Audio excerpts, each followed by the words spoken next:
যে শিক্ষক তোমাকে বলে না যে আশফুল নিয়ে গান বাজনা গাও, তালিবালি দাও, সম্মান হবে মৃত ব্যক্তির, ও মারা গেলে তোমরা সবাই ঢোল তবলা নিয়ে পৌঁছে যাও, প্রথম দিন থেকে সম্মান করো তাকে। বুঝি 50 বছর অপেক্ষা করার পর তুমি গান বাজনা বাজাও সম্মান করবা, ফ্রম দ্য ডে ওয়ান প্রথম থেকে করো তাকে সম্মান। আউযু বিল্লাহি মিনাশ শাইতানির রাজিম। হাট্টি ম্যাটিম টিম শিখেছে তো বহুটাকে, এগুলো শিখবা কবে থেকে বলো? হাট্টি ম্যাটিম টিম শিখো তো।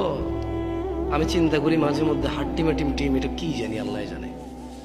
এটা কি গরু ছাগল নাকি পাখি নাকি মানুষের মতো কিছু, এটা কি? তবে এটা দুটো শিং থাকবে, এটা ডিম পাড়বে, এতটুকু কনফার্ম আমরা। এটা কি? এটা বাচ্চা প্রসব করবে না? বাদুর যেরকম করে, ঘোড়া যেরকম করে, গরু যেরকম করে, মানুষ যেরকম পেটে বাচ্চা প্রসব করে, এটা এরকম প্রসব করবে না, এটা ডিম পাড়বে। এটা কি করবে? ডিম পাড়বে। এটা পানিতে থাকবে না ডাঙায় থাকবে আমরা জানি না, নাকি উভয়চর হবে এটা আমরা জানি না।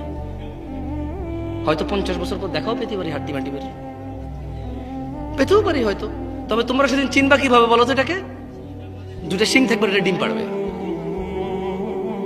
তার মানে এটা মুরগির মতো ডিম পাড়বে, কিন্তু শিং থাকবে গরুর মতো, শিং থাকবে ছাগলের মতো, হরিণের মতো, কিন্তু এটা ডিম পাড়বে মুরগির মতো, হাঁসের মতো, কোয়েল পাখির মতো, টিয়া পাখির মতো। কেমন শেখো, দেখা পেতেও পারো, তোমার নাতিপতি পেয়ে যাবে এই হাড্ডি মাটি।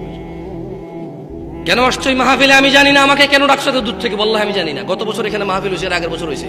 এই চেয়ারম্যান সাহেব উনি প্রতিদিন কোনো না কোনো প্রোগ্রামে যেতে হয়, রাইট? দাওয়াত পায়, সম্মান পায়, আলহামদুলিল্লাহ যায়। কিন্তু কি লাভ এই তোমরা প্রতি বছর মাহফিল করে? আরে তোমার বাপের টাকা হলে জীবনে তো ফুল লাগাই না, মানুষ থেকে নাও তো ফুল লাগাও, বছর একবার করো। তোমার বাপের টাকা দিয়ে একবার দেখি এরকম জাকজমক করো না, করো না জাকজমক।